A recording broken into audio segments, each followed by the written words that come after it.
My understanding. Could Mayor Frey respond to criticism that local officials are contributing to rising rhetoric, and that's part of the reason why we're seeing, as DHS says, just protesters behaving in this sort of way? What rhetoric? So the question was, can I respond to rhetoric? What rhetoric? DHS says that there's rhetoric from local officials that they say has just kind of taken up the temperature of everything that's going on in Minneapolis. So the question was, there has been the accusation that local officials have perhaps taken up the temperature in Minneapolis. First, I'll say, show me a single place where I have encouraged anything other than peace. Show me a single place where we have encouraged violence.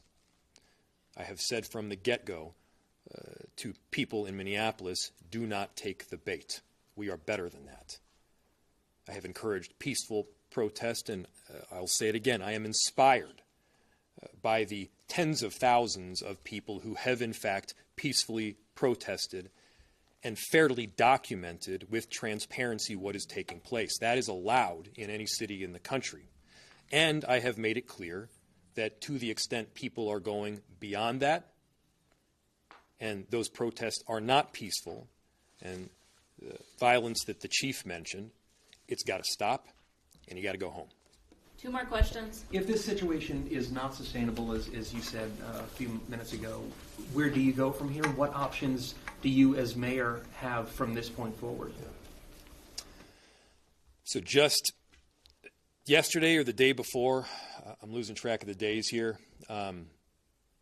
Minneapolis, along with St. Paul and the Attorney General's office at the state, filed a lawsuit. That lawsuit outlined the duress that our city is presently experiencing and how making people safe in our city is made all the more difficult based on the presence of ICE. We are hopeful that we will succeed ultimately in that lawsuit. Of course, my concern is that yet another shooting will take place. Yet another person will be injured or killed. This is not a new concern. The chief and I have been laying this concern out for well over a month at this point. This is not sustainable. Our officers, they are working tirelessly. Again, we have about 600 officers. There's about 3,000 ICE agents in border control. We need our officers responding to the basic day-to-day 911 calls. We don't have the capacity to both deal with that and all of this conduct that we're seeing from ICE on the daily basis. Earlier today and yesterday, I was out on a couple of major commercial corridors in our city. People are scared. There's basic rights that you should have to be able to live safely in your neighborhood, to be able to go downstairs and head to the cafe or the flower shop.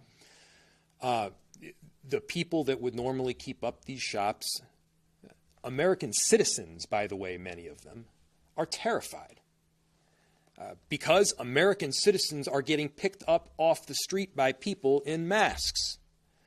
That's not the way things should be conducted in any city in America. That's not who we are. That's not America.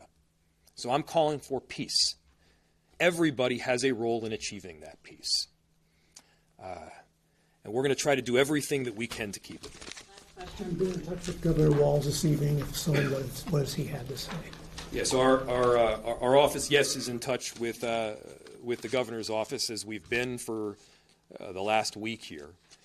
He has been an excellent partner in both ensuring that we have additional resources through the Minnesota State Patrol, through the Bureau of Criminal Apprehension, and that work will be done in partnership. Thanks, everybody.